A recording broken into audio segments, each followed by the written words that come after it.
The vast Philippine Sea stretched like a sheet of hammered blue steel under the morning sun of June 19, 1944. Far below the horizon, the American fast carriers of Task Force 58 rode gently on long Pacific swells, their gray hulls gleaming faintly amid the whitecaps. At the heart of the formation loomed USS Lexington, CV-16, flagship of Rear Admiral Marc Mitscher's carrier command, her flight deck already alive with the purposeful chaos of a fleet at war. Mechanics in sweat-soaked dungarees swarmed over F-6F Hellcats and TBM Avengers, while deck crews in colored jerseys darted like signals in a living semaphore. The air smelled of hot oil, aviation gasoline, and the faint, clean salt of open ocean. Deep in the carrier's Combat Information Center, CIC, buried beneath armored decks and lit by the cold glow of radar scopes and dim red battle lamps, the atmosphere was quieter, almost reverent. The room hummed with the low thrum of ventilation fans and the soft crackle of radio speakers. Men in headsets bent over glowing PPI scopes, their faces bathed in green phosphor light. The SK-2 air search radar and the newer, longer-range sets mounted high on the carrier's mast had become the fleet's eyes, expending vision far beyond what any lookout could hope to achieve. At approximately 0957 hours, one of those scopes flickered. Petty Officer 3rd Class Harold Hal Jenkins, a 22-year-old radar operator from Toledo, Ohio, froze with his coffee cup halfway to his lips. A small, bright pip had appeared at the extreme edge of the display, bearing roughly 270 degrees true. Distance, he blinked, recalibrated the range ring, 150 miles. Not a single contact, several, then more. The pip split, multiplied, coalesced into a dense, crawling cluster that grew even as he watched. "Contact! Multiple bogies, bearing 270-150 miles." Jenkins's voice cracked slightly on the internal circuit, but the words carried the practiced urgency of months of drills. Heads snapped up around the dim compartment. The fighter director officer, Lieutenant Commander Blackjack Ward, leaned over the shoulder of the plotter, eyes narrowing. "Strength?" Ward asked, calm as if ordering breakfast. "Estimating dozens. No, hundreds. They're closing fast, sir. Raid forming up." The plot table erupted into controlled frenzy.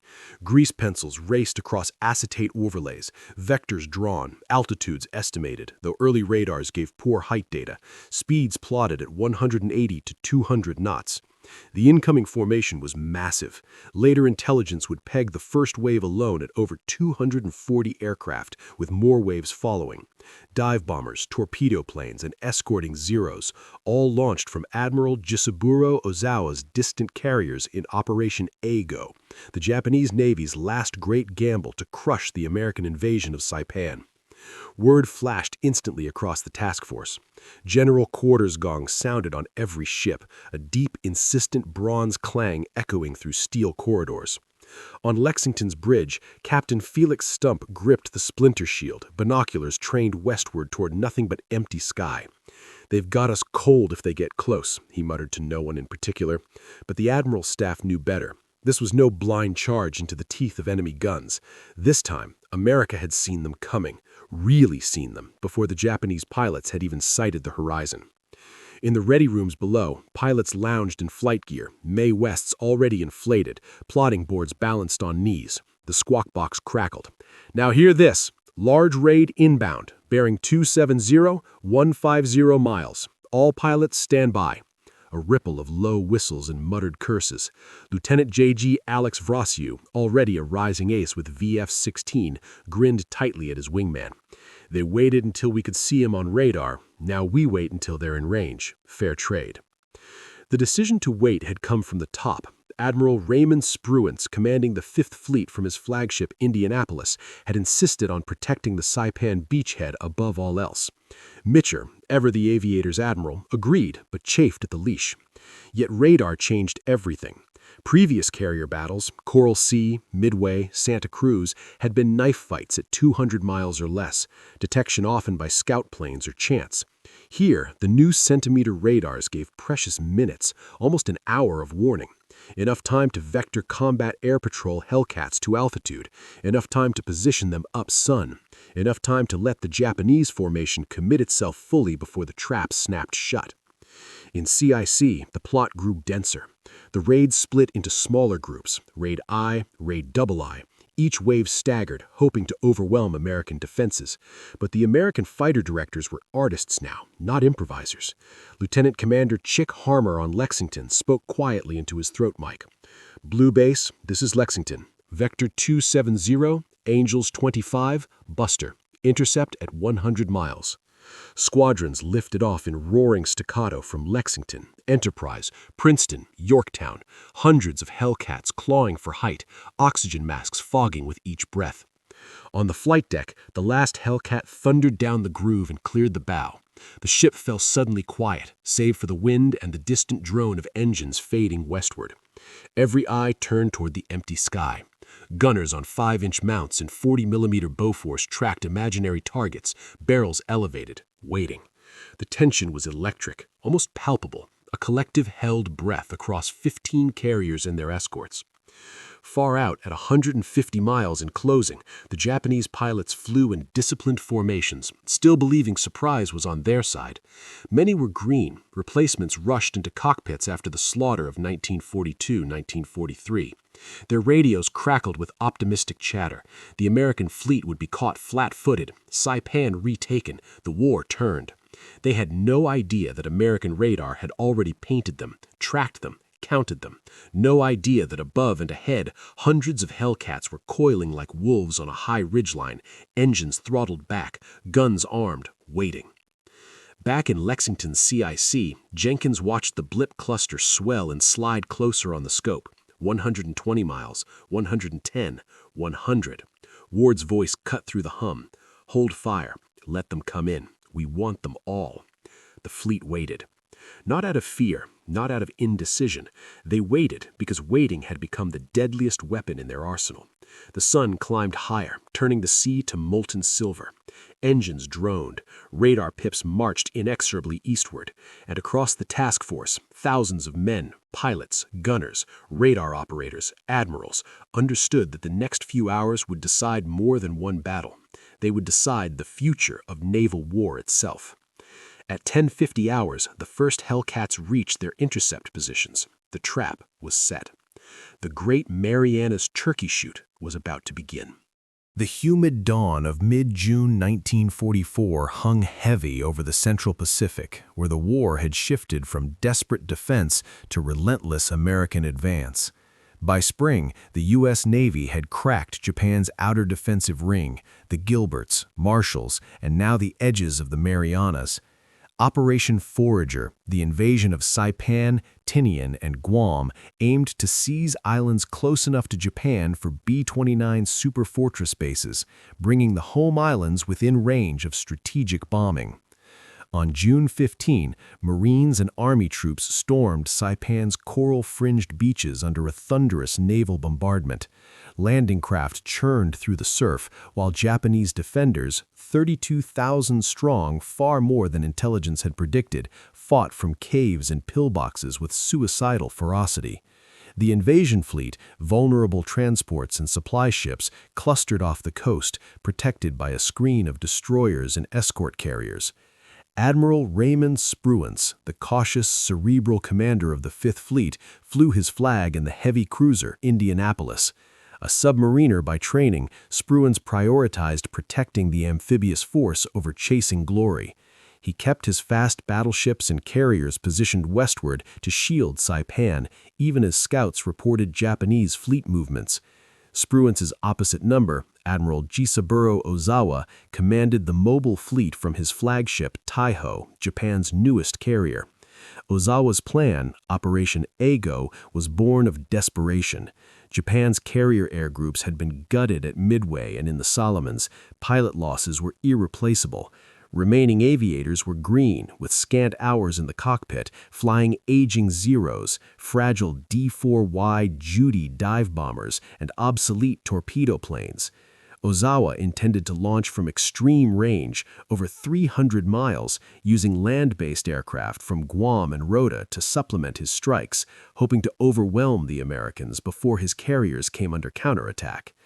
Opposing him was Vice Admiral Marc Mitscher's Task Force 58, the most powerful naval striking force ever assembled. 15 fast carriers, Essex-class behemoths and veterans like Enterprise and Lexington, screened by battleships, cruisers, and destroyers. Over 900 aircraft, F-6H Hellcats, SB-2C Helldivers, TBF-TBM Avengers dwarfed Ozawa's roughly 440. Mitscher, a quiet aviator who preferred open-necked shirts and a baseball cap to gold braid, ran his operations from Lexington's flag plot. His pilots were veterans or well-trained replacements, drilled in gunnery, tactics, and the new doctrine of fighter sweeps. The Hellcat, rugged and heavily armed, outclassed the Zero in speed, armor, and firepower. What truly tilted the scales was American technology. By 1944, radar had evolved from a novelty to a decisive edge. Shipboard SK-2 and SM sets, plus newer centimetric fire control radars, provided reliable long-range detection. Combat Information Centers, CICs, integrated radar plots, fighter direction and gunnery control in darkened compartments alive with glowing scopes and hushed voices. Proximity fuses, secret influence shells that detonated near targets, multiplied anti-aircraft lethality. Japanese forces lacked comparable systems. Their pilots relied on eyesight and radio bearings, often flying blind into layered American defenses. The stage was set in the Philippine Sea, a vast blue emptiness west of the Marianas. Spruance held position to cover the beaches, refusing to be drawn away. Ozawa steamed eastward in 3 groups, hoping to strike first from beyond American retaliation range. Submarines, Albacore and Kavala, shadowed the Japanese, feeding positions to Pearl Harbor and Spruance. Tension built across the fleet. In carrier-ready rooms, pilots studied recognition charts and sipped black coffee. In battleship bridges, lookouts scanned empty horizons. In CICs, radar operators watched for the first pips. By June 19th, the 2 fleets closed unknowingly toward collision. The Americans held the initiative, superior numbers, better planes, trained crews, and, crucially, eyes that could see 150 miles into the sky. The Japanese, driven by imperial necessity, committed everything to one massive gamble. What followed would not be a duel of equals, but a demonstration of how far naval warfare had advanced in 2 years, and how decisively radar, training, and patience could turn the tide. The Philippine Sea lay calm under a high, cloudless sky on the morning of June 19, 1944. But inside the Combat Information Center of USS Lexington, the air felt thick with anticipation. The compartment was a windowless cave lit only by the pale green glow of radar scopes and the red glow of battle lamps. Ventilation fans whispered overhead, carrying the faint smell of coffee and hot electronics. Men in khaki shirts and headsets moved with the quiet precision of a well-drilled team. At 09:57 hours, the SK-2 air search radar on Lexington's masthead painted its first contact at the very edge of the screen, bearing 270 degrees true, range 150 miles. Petty Officer 3rd Class Harold Jenkins, hunched over the PPI scope, watched the single pip split into 2, then 4, then a dozen. The contacts multiplied rapidly, coalescing into a dense, crawling mass that grew larger with every sweep of the antenna. Contact, multiple bogies bearing 270-150 miles. Jenkins's voice carried the practiced calm of a man who had drilled this moment hundreds of times, but his knuckles were white on the edge of the console. Lieutenant Commander John Chick Harmer, the fighter director officer, leaned over the plot table. Strength? Estimating dozens, no, hundreds, sir. They're in formation, closing at about 190 knots. The plotters sprang into action. Grease pencils raced across acetate overlays, marking vectors, estimated altitudes, and speeds. The incoming raid was enormous. Later counts would show the first wave alone at 243 aircraft, with more waves following. Dive bombers, torpedo planes, and escorting Zeros streamed eastward in disciplined V formations, launched from Admiral Ozawa's carriers far beyond the horizon. Word flashed instantly across Task Force 58. On every carrier and battleship, general quarters gongs rang out, deep, insistent bronze notes that rolled through steel corridors. Sailors raced to battle stations. Pilots in ready rooms grabbed helmets and plotting boards. Captain Felix Stump, standing on Lexington's bridge, gripped the splinter shield and stared westward at empty sky. "They've got us cold if they get close," he muttered. But the Americans were not blind. The radar had given them almost an hour's warning, time no previous carrier battle had ever enjoyed. In CIC, Harmer spoke quietly into his throat mic. "All units, this is Lexington. Large raid inbound bearing 270, 150 miles. Designate Raid 1. Stand by to vector fighters." The plot grew denser by the minute. The Japanese formation split into smaller groups. Raid 1, Raid 2, Raid 3 staggered to saturate defenses. Yet the American fighter directors remained calm. They knew the Hellcats were already climbing, oxygen masks fogging, guns armed, waiting for the perfect intercept. At 09:05, the first Hellcats roared off the flight decks of Lexington, Enterprise, Yorktown, and Princeton, clawing for altitude. Below, the fleet fell into an eerie stillness. Every eye turned westward. Radar pips marched steadily closer, 140 miles, 130, 120. The trap was set. In the dim glow of the CIC, Jenkins watched the blips slide across the scope. The Japanese pilots flew on, still believing they held surprise. They had no idea that the Americans had seen them long before the horizon appeared, and that the deadly wait had already begun. The tension in USS Lexington's Combat Information Center thickened like smoke as the radar pips marched eastward across the glowing PPI scope. By 10:15 hours on June 19, 1944, the first wave, Raid I, had closed to 120 miles, a solid phalanx of green blips representing over 200 Japanese aircraft. The compartment remained hushed, voices low and deliberate, every man aware that the next decisions would shape the battle. Lieutenant Commander John "Chick" Harmer, the fighter director, stood at the central plot table, eyes flicking between the radar repeaters and the acetate overlays where grease pencil vectors tracked the incoming raid. He spoke into his throat mic with measured calm. "All fighters, this is Lexington Fighter Director. Hold position at angels 25 to 30. Do not engage until ordered. Let them come in closer." The reason was tactical precision. Radar gave altitude estimates that improved dramatically as ranges shortened. At 150 miles, height data was vague, but by 80 to 100 miles, it sharpened enough to vector interceptors accurately. Harmer and his team wanted the Hellcats positioned perfectly, upsun if possible, stacked in layers with energy advantage for slashing attacks. Committing too early risked piecemeal intercepts, fighters burning fuel in scattered dogfights while the main Japanese formation pressed through to the fleet. In flag plot, one deck above, Vice Admiral Marc Mitscher paced slowly, his baseball cap tilted back, hands clasped behind him. His chief of staff, Captain R. Lee Burke, stood nearby, studying the same plots relayed from CIC.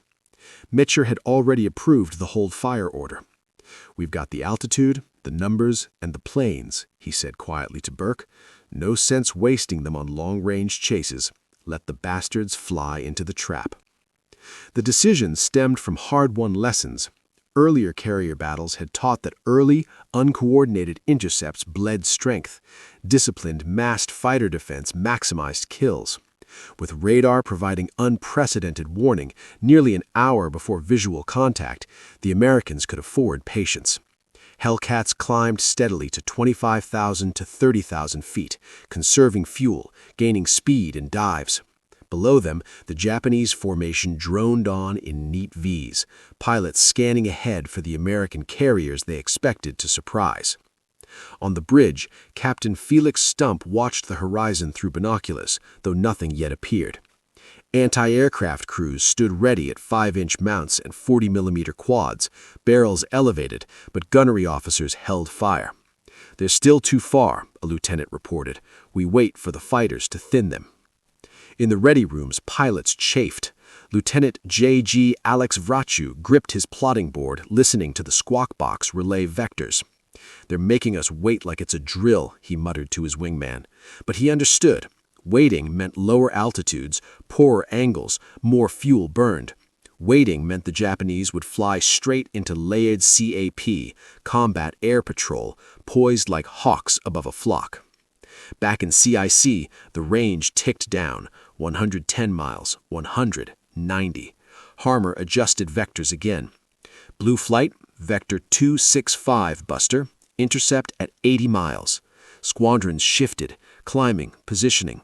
The Japanese pilots flew blindly, radios crackling with confident chatter, unaware that every mile they closed tightened the noose. Mitscher glanced at the clock. The wait was agonizing, electric, but it was deliberate, calculated, the deadliest part of the plan. Patience had become the Americans' sharpest weapon. The sky over the Philippine Sea ignited at 10:36 hours on June 19, 1944. From their perches at 25,000 to 30,000 feet, the Hellcats of Task Force 58's Combat Air Patrol finally saw the enemy. Lieutenant Commander Paul D. Bew, leading a division from USS Lexington's VF-16, spotted them first, a dark, shimmering carpet of aircraft stretching across the western horizon like a swarm of locusts. "Tally-ho! Bandits, 12 o'clock low, many, many bandits." His voice crackled over the fighter director net, calm but edged with the thrill of the hunt. The Japanese formation, Raid I, 69 dive bombers flanked by 27 Zeros and backed by torpedo planes, droned steadily eastward at 12,000 feet, still scanning for the American carriers they believed lay just over the next rise of sea. They never saw the Hellcats until it was too late. The Americans struck like lightning. Hellcats rolled in from above and astern, 6.5 caliber machine guns roaring in 6-second bursts. The first Zeros exploded in bright orange fireballs, wings folding as they tumbled. Japanese pilots broke formation in panic, jinking wildly, but the Hellcats were faster, tougher, and far better flown. Lieutenant J.G. Alex Vrachu, already an ace, bored in on a Judy dive bomber, tracers stitching across its fuselage until it rolled over and plunged burning into the sea. "Splash one," Vrachu called, pulling up hard to avoid debris, then rolling left onto another. The air filled with black puffs of 20mm and 7.7mm return fire, but the Hellcats shrugged off most hits. The Japanese planes, lightly armored and fuel-heavy from the long outbound leg, burned easily and broke apart under sustained fire. Below, the fleet watched in awe. Lookouts on Enterprise and Washington reported flaming wreckage falling like meteors, some pieces still spinning as they struck the water. Anti-aircraft gunners held their fire. The fighters were doing the work.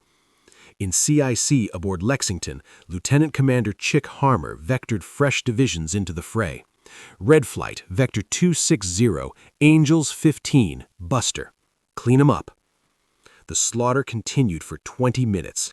Japanese pilots, many inexperienced, tried desperate maneuvers, split S-turns, loops, even suicidal head-on runs.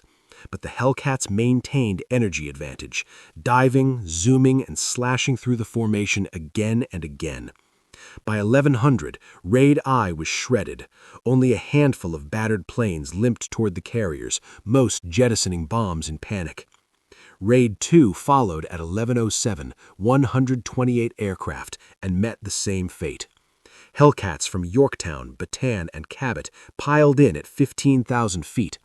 Lieutenant Hamilton McWhorter III, one slug, claimed 5 in a single pass. The sky became a chaotic dogfight, contrails crisscrossing, parachutes blooming white against the blue, burning planes trailing black smoke down to the sea.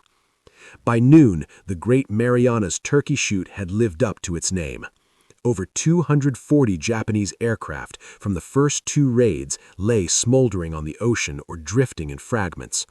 American losses in air-to-air combat, fewer than a dozen Hellcats. The surviving Japanese stragglers, perhaps 30, pressed gamely on, only to run into layered cap and the fleet's waiting 5-inch guns and 40mm Bofors. A few scored minor hits on destroyers and carriers, but most were finished off short of the screen. In the ready rooms, pilots returning for rearming and refueling wore grim, exhilarated grins. They had waited, positioned, and struck, and the enemy had flown straight into the grinder. The battle was not over, but the climax had already decided the outcome. The Philippine Sea fell quiet in the late afternoon of June 19, 1944, the kind of quiet that follows a massacre. Smoke trails still lingered on the western horizon, thin black scars against the deepening blue, as the last Japanese stragglers either crashed into the sea or limped homeward, crippled and alone. On the flight decks of Task Force 58, Hellcats taxied in one after another, engines popping and cooling, pilots climbing from cockpits with sweat-streaked faces and wide, disbelieving grins. In Lexington's ready room, Lieutenant Alex Vrasiu peeled off his Mae West and dropped into a chair, helmet clattering to the deck. 6, he said simply when the intelligence officer asked. All confirmed. Around him, other pilots tallied their scores on blackboards. 5 here, 7 there, 4 confirmed splashes for one ensign who had never fired in anger before today. The numbers mounted with mechanical precision. Over 300 Japanese aircraft destroyed in air combat, perhaps another 50 claimed by ships' guns or ditched from battle damage. American losses in the air? 29 Hellcats, most to fuel exhaustion or flak rather than enemy fighters, a ratio so lopsided it defied belief. Admiral Marc Mitscher stood in flag plot, cap pushed back, studying the final plot. The grease pencil marks showed Japanese raids broken, scattered, annihilated. "They're finished," he said quietly to Captain Arleigh Burke. "Their air arm is gone." Burke nodded. The Japanese carrier force had lost not just planes, but the irreplaceable core of trained pilots who might have rebuilt it. Ozawa's mobile fleet, still over 300 miles away, turned westward in retreat. Its surviving carriers, minus the light carrier Hio, sunk that evening by Avengers from Bataan and Lexington, limping home with empty flight decks. By dusk, the significance settled over the fleet like the tropical night. Saipan's beachhead was secure. The Marines ashore would push inland without fear of massive air attack. The Marianas would fall, providing airfields from which B-29s could reach Tokyo by November. More than territory, however, the day had rewritten naval warfare. Radar-directed fighter defense, layered combat air patrol, disciplined patience. These were no longer theories, but proven doctrine. The Great Marianas Turkey Shoot, as pilots soon dubbed it with grim humor, demonstrated that carrier aviation, when wedded to early warning and superior training, could turn a potential disaster into annihilation. On Enterprise's hangar deck, mechanics swarmed over returning Hellcats, patching bullet holes, refueling, rearming. A young gunner from a nearby destroyer leaned on the catwalk railing, watching the stars emerge. "They came at us with everything they had," he said to no one, "and we just waited." A nearby pilot, still in flight suit, laughed softly. Waiting's what won it. Waiting and seeing them first. Across the task force, men ate cold sandwiches and drank black coffee, voices low with the after-action calm that follows victory. They knew the war was far from over. Okinawa, Iwo Jima, the home islands still waited. But something fundamental had shifted. The Imperial Japanese Navy's offensive power in the air was broken, perhaps forever. The Pacific belonged to the United States, and the path to Japan lay open. In the dim red light of Lexington's CIC, Petty Officer Harold Jenkins switched off the radar repeater and leaned back. The scope was empty now, save for friendly pips. He exhaled slowly. They had detected them at 150 miles. They had waited, and history had turned. The Philippine Sea had gone dark by evening on June 19, 1944, the last flickers of burning aircraft long extinguished beneath the waves. On the flag bridge of USS Lexington, Vice Admiral Marc Mitscher stood alone for a moment, hands on the splinter shield, staring westward into the star-pricked night. The wind carried only the low thrum of idling engines and the distant murmur of sailors securing the deck. No more radar pits crawled across the scopes. The sky, so violent hours earlier, now belonged to the quiet.